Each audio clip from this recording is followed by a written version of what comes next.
Hello everyone.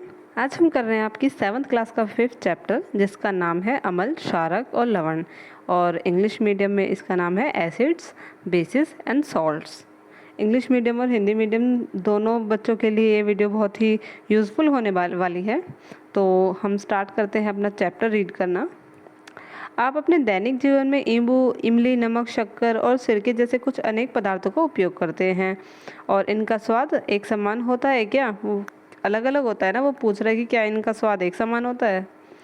अच्छा बच्चों, English medium में है को तो सेम ही बुक होती है उनकी। ये लाइंस एक एक लाइन आपकी बुक की सेम है। अगर कोई इंग्लिश मीडियम वाला बच्चा भी देखेगा तो आपको अपना चैप्टर समझ आ जाएगा हिंदी में, और हिंदी मीडियम के लिए तो यूज़फुल ये है ही। आगे पढ़ते हैं। हम सारणी में दिए गए कुछ खाद्य पदार्थों के स्वाद पर ध्यान देने वाले हैं। यदि आप इनमें से किसी भी पदार्थ का स्वाद नहीं चखा हो तो उसे चखिए और लिखिए। यहाँ पे इन्होंने हमें एक टेबल दे रखी है। यहाँ पे हमें इनका स्वाद लिखना है कि कैसा होता है, और जिसका स्वाद आपको नहीं पता उसका स्वाद आपको चखकर और फिर लिखना है। जैसे नींबू का रस कैसा होता है, यहाँ पे आपको लिखना है खट्टा। और संतरे का रस कैसा होता है, खट्टा मीठा होता है। सिरका भी थोड़ा खट्टा होता है ज़्यादा। दही भी खट्टी मीठी होती है, इमली भी खट्टी होती है, शक्कर मीठी होती है। तो यहाँ पे आपको ये सारे फिल करने हैं। यहाँ पे वार्निंग में दे रखा है चेतावनी कि किसी वस्तु को तब तक मत चखिए जब तक कि ऐसा करने के लिए आपसे कहा ना जाए। किसी वस्तु को तब तक स्पर्श ना करें जब तक कि ऐसा करने के लिए आपसे कहा ना है। मतलब बिना परमिशन के ऐसे डायरेक्ट नहीं खाना और ना ही चखना है। आप देखेंगे कि इनमें से कुछ पदार्थ का स्वाद खट्टा है, कुछ का मीठा है, कुछ का कड़वा है और कुछ का नमकीन है। सही कह रहे हैं। हाँ, किसी का कैसा स्वाद है, अलग अलग टेस्ट है ना सबके। संतरा, दही, इमली, शक्कर, आंवला, इन सब का अलग अलग टेस्ट है। आगे है मेन आपका आगे अम्ल और क्षारक, यानी कि बेसिस एंड एसिड्स। ये सबसे मेन है इसमें। दही, नींबू और संतरे का रस और सिरके का स्वाद खट्टा होता है। इन पदार्थों का खट्टा स्वाद इसलिए होता है क्योंकि इनमें अम्ल होते हैं, यानी कि एसिड। यानी कि कोई भी चीज़ जो आपकी खट्टी है वो क्यों खट्टी होती है, उसके पीछे रीज़न होता है एसिड का। उसमें एसिड होता है, किसी भी खट्टी चीज़ में एसिड पाया जाता है। ऐसे पदार्थों की रासायनिक प्रकृति अम्लीय होती है, उनको बोलते हैं अम्ल, हिंदी में कहते हैं और इंग्लिश में कहते हैं एसिड। एसिड शब्द की उत्पत्ति लैटिन शब्द के एसियर से हुई थी। एसिड शब्द कहाँ से है? एसियर शब्द से आया है, जिसका मतलब है खट्टा। इंग्लिश में एक शब्द है एसियर, और एशियर मतलब होता है खट्टा। तो उसके नाम पे इनका नाम क्या पड़ गया? एसिड, यानी कि अम्ल। इन पदार्थों में पाए जाने वाले अम्ल प्राकृतिक अम्ल होते हैं। खाने का सोडा कैसा होता है? क्या इसका स्वाद भी खट्टा होता है? नहीं। तो इसका स्वाद फिर कैसा होता है? क्योंकि इसका स्वाद खट्टा नहीं होता, इसका मतलब है इसमें अम्ल नहीं है। यानी वो कह रहा है कि जो चीज़ खट्टी है उसमें अम्ल है, जो चीज़ खट्टी नहीं है उसमें अम्ल नहीं है। खाने का सोडा खट्टा नहीं होता है। इसका स्वाद कड़वा होता है। यदि आप इसके विलयन को अपनी उंगलियों के बीच रगड़ेंगे तो यह साबुन जैसा चिकना लगता है। और ऐसे पदार्थ जिनका स्वाद कड़वा होता है और जो स्पर्श करने पर साबुन जैसे चिकने लगते हैं उनको कहते हैं क्षारक, यानी कि बेसिस। इन पदार्थों की प्रकृति क्षारकीय कहलाती है। इनको क्या इनकी प्रॉपर्टी को बोलेंगे क्षारकीय प्रॉपर्टी के होते हैं, नेचर के होते हैं। और यदि हम किसी पदार्थ को चख नहीं सकते तो उसकी प्रकृति कैसे ज्ञात करेंगे? यानी कि अगर कोई कोई पदार्थ है, अगर हम जब तक चखेंगे नहीं हमें उसका टेस्ट तो पता नहीं चलेगा। कोई पदार्थ अम्लीय होता है, कोई क्षारकीय है, और इसका परीक्षण करने के लिए विशेष प्रकार के पदार्थों का उपयोग किया जाता है। तो यानी कि बिना चखे हम कैसे पता लगाएं कि ये अम्लीय है या क्षारकीय है, ये एसिड है या बेस है? तो बिना चेक करे, बिना चखे कैसे बताएं कि ये कौन सी प्रॉपर्टी से बिलोंग कर रहे हैं? ये पदार्थ सूचक कहलाते हैं, यानी कि इंडिकेटर्स। इंडिकेटर्स क्या होते हैं? हिंदी में इनको बोलते हैं सूचक। सूचक वे होते हैं जो हमें बताते हैं कि ये अम्ल है, ये क्षारक है, ये एसिड है या बेस है, जो भी है। उनकी हेल्प से हमें वो ज़्यादा हमें टेस्ट करने की ज़रूरत नहीं होती। ये बिना टेस्ट करे ही हमें बता देते हैं कि ये किस मतलब अम्लीय है या क्षारकीय हैं। सूचक को जब अम्लीय एवं क्षारकीय पदार्थ में के विलेन में मिलाया जाता है तो उनका रंग बदल जाता है। क्या होते हैं ये इंडिकेटर्स होते हैं, इनको जब डिप करा जाता है किसी विलियन में, किसी सॉल्यूशन में, तो वो बता देता है कि जो सॉल्यूशन है, जो हमारे पास लिक्विड है, ये एसिडिक है या फिर मतलब ये अम्लीय है या फिर क्षारकीय है, ये बता देता है हमें। हल्दी, लिटमस, गुड़हल की पंखुड़ियाँ आदि कुछ प्राकृतिक रूप से पाए जाने वाले सूचक है। तो ये होते हैं सूचक यानी कि इंडिकेटर्स। ये वैसे भी है जो बनाए हुए हैं, लेकिन हमें एक नेचुरली भी हमारे पास ये होते हैं। जैसे कि हल्दी हो गया, ये अपने आप ही कलर चेंज कर लेते हैं उनमें जाके। जब हल्दी के ऊपर हम साबुन रगड़ देते हैं तो वो रेड रेड हो जाती है ना, तो वो चेंज कर देती है कलर। तो ये हमारे प्राकृतिक वो है जो हमें प्रकृति से मिला है, किसी ने बनाया नहीं है सूचक। आगे है, क्या आप जानते हैं एसिटिक अम्ल किस में होता है? मतलब खट्टी चीज़ों में सब में अम्ल होता है, लेकिन अम्ल के भी हमारे पास बहुत सारे प्रकार है, बहुत सारे टाइप्स है। एसिटिक अम्ल है जैसे ये किस में होता है? सिरका में होता है। फॉर्मिक अम्ल किस में होता है? चींटी के डंक में होता है। साइट्रिक अम्ल किस में होता है? नींबू के सिट्र फल में, संतरा, नींबू, इसमें नींबू के कौन सा होता है? साइट्रिक। ये एक एक नंबर के क्वेश्चंस में आ जाते हैं ऑप्शन वालों में। लैक्टिक अम्ल कौन सा किस में होता है? दही में। ऑक्सेलिक अम्ल किस में होता है? पालक में। एस्कॉर्बिक अम्ल किस में होता है? आंवला, सिट्रस फल, आंवला सिट्रस फल में होते हैं। टॉर्टरिक अम्ल होता है इमली, अंगूर, कच्चे आम, इसमें। तो ये अम्ल के टाइप हो गए। ऊपर बताए गए सभी अम्ल प्रकृति में पाए जाते हैं। तो ये क्या है? सब प्रकृति में पाए जाते हैं। नीचे है क्षारक। एसिड हो गए ना हमारे, अब क्षारक है बेसिस। कैल्शियम हाइड्रोक्साइड, ये किस में मिलता है? चूने के पानी में। अमोनियम हाइड्रोक्साइड, ये मिलता है खिड़की के कांच आदि साफ़ करने के लिए, जो कॉलिन वगैरह आते हैं ना, उनमें। सोडियम हाइड्रोक्साइड, पोटेशियम हाइड्रोक्साइड, ये किस में मिलते हैं? साबुन में। मैग्नीशियम हाइड्रोक्साइड, ये किस में मिलता है? दूध या मैग्नीशियम, मिल्क ऑफ मैग्नीशिया में। ठीक है जी, तो यहाँ पे हमने देख लिया कि ये किन में पाए जाते हैं, क्षारक और अम्ल किन किन में पाए जाते हैं। आगे हमारे पास हमारे आसपास के प्राकृतिक सूचक। लिटमस एक प्राकृतिक रंजक। अब हम आ रहे हैं लिटमस अपने टॉपिक पर। सबसे सामान्य रूप से उपयोग किए जाने वाला प्राकृतिक सूचक है लिटमस है।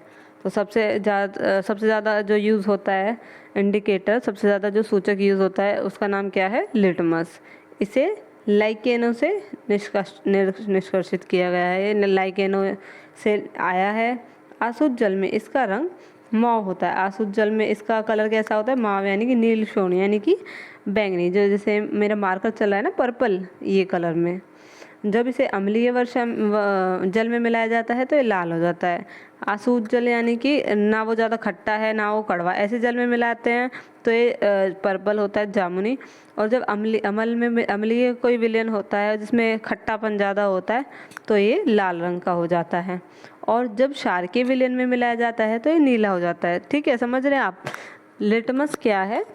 जब लिटमस में जब खट्टे में मिलाते हैं यानी कि जब अम्ल में मिलाते हैं तो ये लाल हो जाता है, और क्षारक में मिलाते हैं तो ये नीला हो जाता है।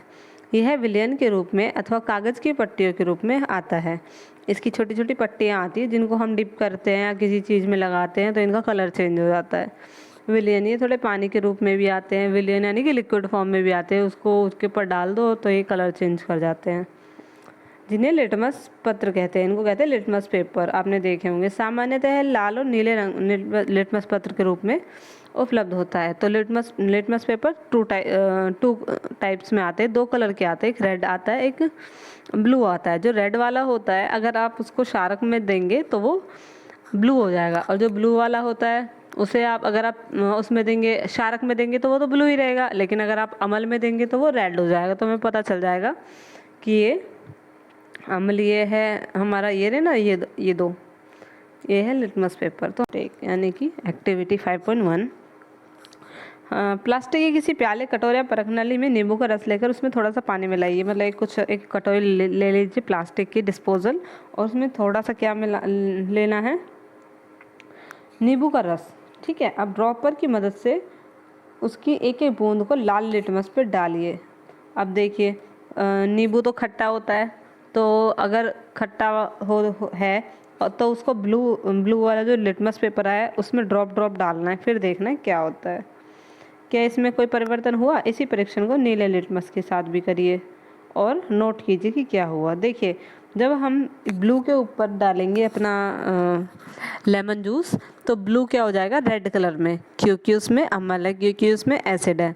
और अगर इसको रेड के साथ करेंगे तो रेड के ऊपर आप डालेंगे तो इसमें कुछ नहीं होगा, रेड का रेड ही रहेगा, क्योंकि वो उसके साथ कोई आउटपुट हमें नहीं देगा। आगे है, इसी को अलग अलग उनके साथ भी हम कर सकते हैं एक्टिविटी को, जैसे कि नलके का पानी, डिटर्जेंट का घोल और साबुन का विलेन, शैम्पू, नमक का विलेन यानी कि नमक का पानी करके, चीनी का पानी करके, सिरके का पानी, बेकिंग सोडे का विलेन, दूध या मैग्नीशियम, धावन सोडा विलेन तथा चूने के पानी, यदि संभव हो तो विलेन आसुत जल में बनाए। मतलब ये सब चीज़ें इकट्ठे करके आप एक एक करके उसमें डिप करके और ऐसे करके देखना है, उनके ऊपर बूंद बूंद डाल के देखनी है कि ऐसा कर रहे हैं तो वो किस में कलर चेंज हो रहा है, किस में नहीं हो रहा है। तो यहाँ पे हमें एक ब्लू बॉक्स में कुछ दे रखा है। चूने का पानी बनाने के लिए किसी बोतल में चूने की, अच्छा वो ये बता रखा है जैसे चूने का पानी वो कह रहे हैं ना यूज़ करो, तो चूने का पानी कैसे बनाएं, क्योंकि चूना आता है उसका पानी थोड़ी ना आता है। तो वो कह रहे हैं कि बोतल लीजिए, उसमें वो कुछ थोड़ा पानी डालिए, विलेन को भली भांति हिलाकर कुछ देर रखा रहने दीजिए। अब बोतल के ऊपर भाग से कुछ द्रव को किसी बर्तन में निथार लीजिए, यह द्रव ही चूने का पानी है। मतलब उसमें बोतल में अच्छी तरह रख के, अच्छा बोतल को हिला के थोड़ी देर रख दो और ऊपर ऊपर का जो पानी निकलेगा वो सारा चूने का पानी है। अपने प्रेक्षण को 5.12 में नोट कीजिए, यानी कि जो आपने डाला है ना, नींबू डाला है तो क्या हुआ है, और वो डिटर्जेंट डाला है तो क्या हुआ, सब ऐसा एक टेबल बनाना है जिसमें ये सब लिखना है और फिर बताना निष्कर्ष क्या हुआ। क्या आपकी सूची में कुछ ऐसे विलेन हैं जिसका लिटमस में कोई प्रभाव नहीं हुआ? इन पदार्थों के नाम। और जो कोई ऐसा कोई है लिक्विड, कोई हमारा पदार्थ जिसके साथ उसका कोई भी कलर चेंज नहीं हुआ, तो वो भी इसमें लिखना है। ऐसे विलेन जो लाल अथवा नीले पत्र को रंग परिवर्तित नहीं करते उन्हें उदासीन विलेन कहते हैं। ऐसे पदार्थ ना तो अम्लीय होते हैं ना ही क्षारकीय। एक होता है खट्टा, एक होता है कड़वा, लेकिन एक होता है ना तो वो खट्टा ही होता है प्रॉपर, ना वो कड़वा ही होता है प्रॉपर, वो एक बीच का सा होता है, तो उनको बोलते हैं उदासीन विलेन। जिसमें जितनी खट्टे या तो खट्टा ही बिल्कुल नहीं है, ना वो कड़वा है, ऐसा हो सकता है, या फिर वो जितना खट्टा है जितना कड़वा है उतना बराबर होके वो क्रॉस हो जाता है, तो आपस में उनको उदासीन कर लेते हैं वो आपस में। जैसे होता है ना -2 और +2 आपस में है तो दोनों 2 लेकिन प्लस माइनस काट के 0 बच जाता है, तो ऐसे ही तो ये क्या हो जाते हैं, उनको बोलते हैं उदासीन विलेन। ऐसे ना तो अम्लीय होते हैं ना ही क्षारकीय। हल्दी एक प्राकृतिक सूचक है। हल्दी क्या है? एक प्राकृतिक सूचक है, मतलब हल्दी सबके घर पे मिल सकती है और इससे भी हम अपने कोई एक्सपेरिमेंट कर सकते हैं। 1 चम्मच हल्दी पाउडर लीजिए, इसमें थोड़ा सा जल मिला के इसका पेस्ट बना लीजिए। पेस्ट बना लेना है हल्दी से, और स्याही सोखता ब्लॉटिंग पेपर या फिल्टर पेपर आता था जो उस पर हल्दी का पेस्ट लगाकर हल्दी पत्र बनाइए और उसे सुखा लीजिए। हल्दी पत्र की पतली पतली पट्टियाँ काट लीजिए ये, और हल्दी पत्र की पट्टी पर 1 बूंद साबुन का विलेन डालिए। आप क्या देखते हैं? यानी कि वो कह रहा है आपके पास लिटमस पेपर नहीं है अगर ये प्रयोग करने के लिए, ये प्रैक्टिकल करने के लिए, तो आप ऐसा कर सकते हैं, आप वो ले सकते हैं, टिश्यू पेपर होता है उस पर हल्दी का एक छोटा हल्का सा पेस्ट बनाना है, थोड़ा सा 1 स्पून हल्दी लेके, उस 1 चम्मच में लेके उस हल्दी को उस पर फैलाना है, पूरे टिश्यू पे नहीं, आधे ही टिश्यू पे फैला लो अच्छी तरह, फिर उसको सुखा देना है और फिर उसकी छोटी छोटी वो काट लेना है पेपर पट्टियाँ सी, जैसी पट्टी होते हैं ना लिटमस की, और उस पर हम 1 बूंद साबुन का हमें फिर ड्रॉप डालना है, साबुन के घोल का। फिर हमें देखना है कि क्या होता है वो उसमें क्या होगा, आप जैसे डालेंगे ना तो वो जो हल्दी वाला कागज़ था येलो कलर का वो रेड कलर में कन्वर्ट हो जाएगा। ठीक है जी। इसी प्रकार 5.3 में दिए गए विलेन का परीक्षण करना है। इसमें परीक्षण करना है आपको कि कैसे कैसे क्या हो रहा है, और जो आपने हल्दी के पेपर काटे हैं ना उनके साथ यहाँ पे आपको वो प्रैक्टिकल करना है और फिर इस टेबल में लिखना है। जैसे नींबू का रस पहले डालना है आपको हल्दी के पेपर पे, फिर लिखना है कि क्या हुआ, फिर संतरे का रस डाल के देखना है, फिर सिरके का, फिर दूध या मैग्नीशियम का, फिर खाने के सोडा का, तो ये सब आपको डाल के देखना है। आगे है, आप अपनी माताजी के जन्मदिन पर उनके लिए विशेष बधाई पत्र बना सकते हैं। सादे सफ़ेद कागज़ की शीट पर हल्दी का पेस्ट लगाइए, उसे सुखाइए। रुई के फाहे की सहायता से इस पर चूने के पानी से खूबसूरत फूल बनाइए और आपको एक सुंदर बधाई पत्र मिलेगा। यानी कि आप इससे थोड़ा कार्ड भी बना सकते हैं किसी को देने के लिए। पहले तो आप कागज़ लो, उस पर हल्दी कागज़ लेके उस पर पेस्ट चिपका दो हल्दी का, उसको सुखा लो, वो येलो कलर का एक कार्ड टाइप का हो जाएगा। फिर उस पर कलर तो चलेगा नहीं, लेकिन नींबू का वो ले लो, नींबू का घोल या चूने का पानी, या हो सकता है आप साबुन का पानी भी ले सकते हैं। उस पर डिप कर करके आप उसमें ड्राइंग बनाते जाइए, वो रेड कलर की ड्राइंग बनती जाएगी, जैसे इन्होंने दिखा रखा है ना, इस तरह की। अब नीचे बूझो कुछ कह रहा है, इसकी सुन लेते हैं। अब मैं समझ गया कि मेरी सफ़ेद कमीज पर पड़ा हल्दी का दाग साबुन से धोने पर लाल क्यों हो जाता है। ऐसा इसलिए होता है क्योंकि साबुन का विलेन क्षारकीय होता है। समझे क्यों होता है ऐसा? जब हम कपड़े धोते क्योंकि उसमें क्षारक होता है साबुन में। आगे है सूचक के रूप में गुड़हल के पुष्प। अब तक हमने देखा है सूचक के रूप में हल्दी, एक इंडिकेटर हल्दी है, कैसे कैसे है वो। अब हम देख रहे हैं गुड़हल के पुष्प, गुड़हल के जो वो आते हैं फूल, वो भी हम ऐसे यूज़ कर सकते हैं। गुड़हल के पुष्प की पंखुड़ियाँ एकत्रित कीजिए और उन्हें एक बीकर में रख दीजिए। इसमें थोड़ा गर्म जल मिलाइए। मिश्रण को थोड़े टाइम तक रखिए। जब जल रंगीन हो जाए तो रंगीन जल को सूचक के रूप में उपयोग किया जा सकता है। इस सूचक की 5-5 बूंदें। अब उन्होंने वो क्या कह रहा है कि अब किसके ऊपर हमें अब वो करना है अपना एक्सपेरिमेंट, गुड़हल का फूल के ऊपर। उसको पानी में लेना है, गर्म पानी में थोड़ी देर रख देना है। जब आपका जो पानी था वो कलरफुल हो जाएगा तो वो बन गया आपका। अब क्या कह रहा है वो किस किस पे, अब वो कह रहा है कि वो पानी किस किस में मिलाना है हमें।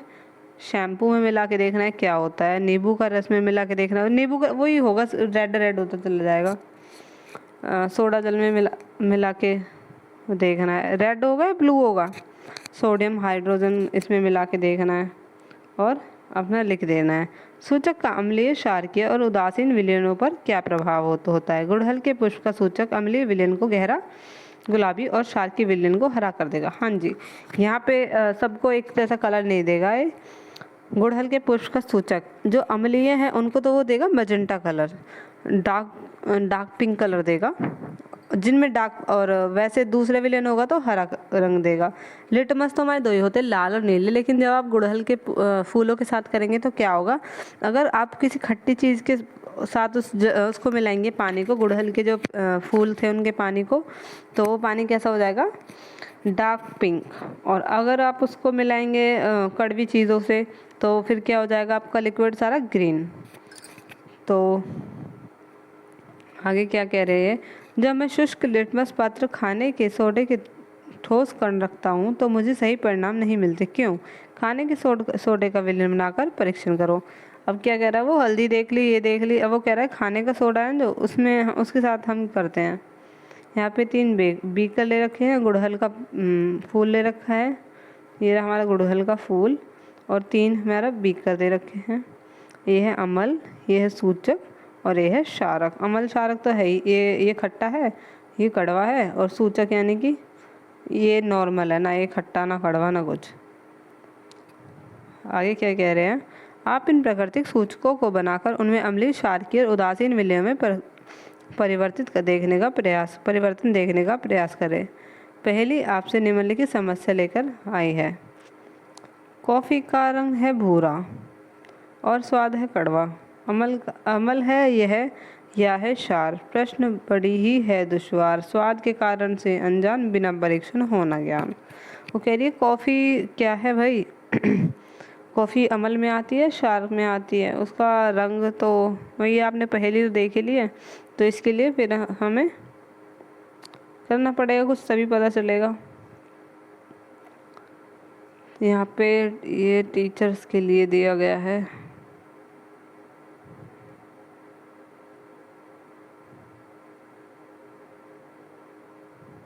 ठीक है जी, ये पार्ट तो टीचर्स के लिए है कि उन्हें स्कूल में ये सब आपके साथ वो करवाना है, उसमें लैब में जो जैसे जैसे। आगे पढ़ते हैं हम 5.3 उदासीनीकरण। क्या है उदासीनीकरण क्या है? हमने पढ़ा है कि अमल नीले लिटमस को लाल कर देते हैं और क्षारक लाल लिटमस को नीला कर देते हैं। आइए हम देखते हैं कि अम्ल को किसी क्षारक में मिलाया जाता है तो क्या होगा। समझ गए, वो तो हो गया भाई, अम्ल हो गए अलग, क्षारक हो गए अलग। लेकिन अगर अम्ल और क्षारक को मैं मिला दूँ तो मुझे क्या मिलेगा। हम उस सूचक का उपयोग करने जा रहे हैं जिसका आपने उपयोग अभी तक नहीं किया है, इसे फिनोल्फ्थलीन कहते हैं। ठीक है जी, ये नया सूचक हम इस्तेमाल करेंगे अगले क्रियाकलाप में। 5.5 यह क्रियाकलाप शिक्षक द्वारा कक्षा में निर्देशित किया जाना चाहिए। अब तक तो जो था वो कह रहे थे ना, आप ये लो वो लो और करके देखो हल्दी वगैरह, इसमें कह रहे हैं कि इसमें आप या तो टीचर को या किसी बड़े के साथ ही करना है। किसी परख नली के 1/4 भाग को तनु हाइड्रोक्लोरिक अम्ल से भर दीजिए। इसका रंग नोट कीजिए। फिनोल्फ्थलीन विलयन की के रंग को भी नोट कीजिए। सूचक के 2-3 बूंद अम्ल में मिलाइए। परख नली को धीरे धीरे हिलाइए। यहाँ पे अम्ल और क्षारक इन्होंने मिला दिए, अम्ल और क्षारक मिला दिया। और अब वो कह रहा है कि अब क्या होगा। क्षारक की बूंद डाल रहा है, अम्ल प्लस सूचक इसमें अंदर है। परख नली को धीरे धीरे हिलाइए। क्या आपको अम्ल के रंग का कोई परिवर्तन दिखाई देता है। अम्लीय विलयन में ड्रॉपर से सोडियम हाइड्रोक्साइड की 1 बूंद डालिए। परख नली को धीरे धीरे हिलाइए। क्या विलयन के रंग में कोई परिवर्तन है। इसको हिलाते रहिए, बूंद बूंद करके सोडियम हाइड्रोक्साइड डालते रहिए जब तक कि इसका रंग गुलाबी ना हो जाए। इसका रंग क्या हो जाएगा, पिंक कलर का नहीं हो, जब तक डालते रहे उसको। अब इसमें तनु हाइड्रोक्लोरिक अम्ल की कुछ बूंदें मिलाइए और आप क्या देखते हैं, क्या दोबारा यह रंगहीन हो जाता है। फिर से सोडियम हाइड्रोक्साइड की 1 बूंद मिलाइए। क्या रंग में कोई परिवर्तन देखने को मिला। विलयन पुनः गुलाबी हो जाता है।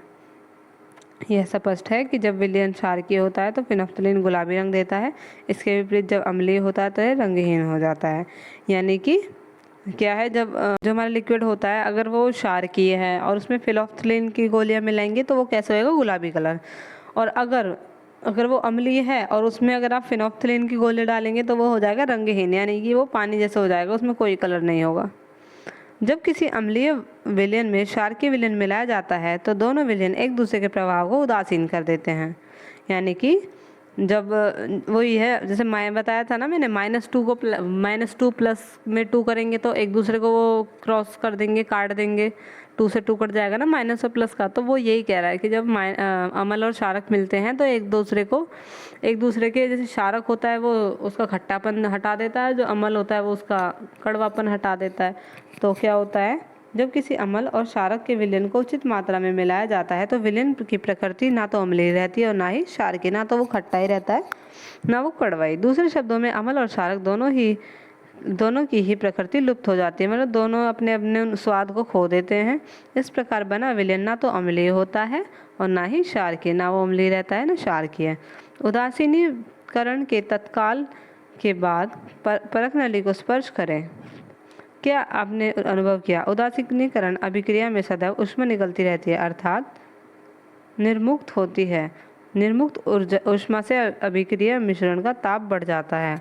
जब आप उसको टच करेंगे तो आपको हो सकता है थोड़ा थोड़ा गर्म लगे, क्योंकि जब वो करते हैं प्रक्रिया तो इनका ताप बढ़ जाता है। उदासीनी अभिक्रिया में नया पदार्थ निर्मित होता है, इसको कहते हैं लवण।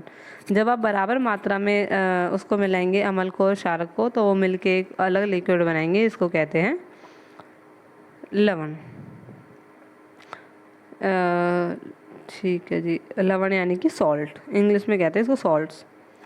लवण अम्लीय, क्षारकीय एवं उदासीन प्रकृति का हो सकता है। अतः उदासीनीकरण को निम्न रूप में परिभाषित किया। अब उदासीनीकरण क्या है वो बता रहे हैं।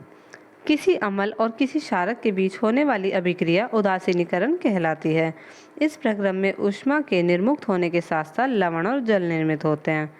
क्या है भाई उदासीनीकरण, जब हम जो एक अभिक्रिया जिसमें लवण और क्षारक मिलते हैं इसे कहते हैं उदासीनीकरण। इसमें क्या होता है, ऊर्जा निर्मुक्त होती है, ऊष्मा निर्मुक्त होती है और क्या बनता है, लवण और जल। ठीक है, 3 पॉइंट्स हो गए कि उदासीनीकरण क्या है। यह एक अम्ल और क्षारक के बीच होने वाली एक अभिक्रिया है। इसमें ऊष्मा निर्मुक्त होती है और लवण और जल निर्मित होते हैं। ऊर्जा निर्मुक्त यानी कि ऊर्जा बाहर निकलती है। यहाँ बॉक्स में कुछ दे रखा है क्या आप अम्ल वर्षा से परिचित हैं? क्या आपने कभी अम्ल वर्षा के क्षतिकारी प्रभावों के बारे में सुना है? जैसे कि आप नाम से पता चलता है वर्षा में अम्ल होता है, अम्ल की मात्रा अधिक होती है, इसलिए इसको अम्लीय वर्षा कहते हैं। तो यह है अम्ल वर्षा कहलाती है। वर्षा जल में ये अम्ल कहाँ से आते हैं, यानी कि पानी में अम्ल कहाँ से आए ना, बारिश हो रही है वहाँ अम्ल कहाँ से आ गए। वर्षा जल अम्लीय इसलिए हो जाता है क्योंकि कार्बन डाइऑक्साइड, सल्फर डाइऑक्साइड और नाइट्रोजन ऑक्साइड जैसी गैसें जो वायु में प्रदूषकों के रूप में निर्मुक्त होती है, वर्षा जल में घुलकर कार्बनिक अम्ल, सल्फ्यूरिक अम्ल और नाइट्रिक अम्ल बनाती हैं। अम्ल वर्षा भवनों, ऐतिहासिक इमारतों और पौधों और जंतु को क्षति पहुंचाती है। यानी कि जो वर्षा होती है वो तो हमारी ठीक होती है, लेकिन जो पॉल्यूशन के कारण जितने भी हमारे एसिड्स हैं ये मिल जाते हैं, नाइट्रोक्साइड और ये सल्फर, कार्बन डाइऑक्साइड, ये सब जब मिलते हैं उस पानी में तो ये हमारी अम्लीय वर्षा बन जाती है। इसको एसिड रेन भी बोलते हैं। तो ये प्रदूषण के साथ मिलकर अम्लीय वर्षा बन जाती है। इससे पौधों को भी नुकसान होता है, भवनों को भी, इमारतों को भी, जंतुओं को भी है। कभी कभी बारिश से इचिंग सी भी हो जाती है, तो जब इसकी ज़्यादा मात्रा बढ़ जाती है तो बहुत इचिंग हो जाती है। कभी कभी होता है ना, बारिश में नहा लेते हैं और खुजली जैसा लगता है पूरे शरीर में, तो दोबारा नहा के आते हैं। और आपने सुना होगा, जैसे कहते हैं कि ताजमहल पहले बहुत ही वाइट था, अब वो टाइम के साथ साथ हल्का हल्का येलो, मतलब एक होता है ब्राइट वाइट, एक होता है हल्का सा जो थोड़ा कम वाइट होता है, ऑफ वाइट, तो वो ऐसा होता जा रहा है। तो उसका कारण भी अम्लीय वर्षा ही बताया जा रहा है कि अम्लीय वर्षा के कारण ही उसका कलर जाता जा रहा है। पढ़ते हैं आगे। अम्ल प्लस क्षार क्या बनाते हैं? लवण और जल। अभी हमने पढ़ा ना, उदासीनीकरण में ये लाइन लिखोगे ना, आप क्वेश्चन आएगा उदासीनीकरण, उसमें ये लाइन लिख देना, बहुत अच्छा होगा, बहुत बढ़िया नंबर देगा आपको टीचर। उदासीनीकरण की एक बार आप डिटेल लिख दो, जैसे 4 मार्क्स है, 5 मार्क्स है तो पूरा लिखेंगे। तो एक तो 2-3 पॉइंट तो वो हो गए कि ये अम्ल और क्षारक मिलके मिलते हैं और अभिक्रिया करते हैं। जब अम्ल और क्षारक, तो उदासीनीकरण क्रिया होती है। और इसमें क्या होता है, लवण और जल बनते हैं और ऊर्जा निर्मुक्त होती है। तो यहाँ भी यही लिख रहा है, यहाँ पे भी क्या लिख, देखो अम्ल और प्लस क्षारक लिख रहा है।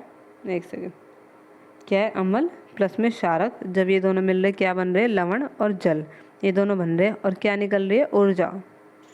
ठीक है, अगर इसको आप, ये थोड़ा इसका बड़ा हो गया, इसको आपकी क्लास के हिसाब से इसको बेशक छोड़ देना, इसका कोई दिक्कत नहीं है ज़्यादा। इसको ऐसे भी लिख सकते हैं वैसे आप, HCI plus NaOH plus H2O plus ये ऊष्मा, इसको ऐसे लिख सकते हैं। जो सिर्फ इंग्लिश वाला हिस्सा है ना, सब इसको लिख सकते हैं।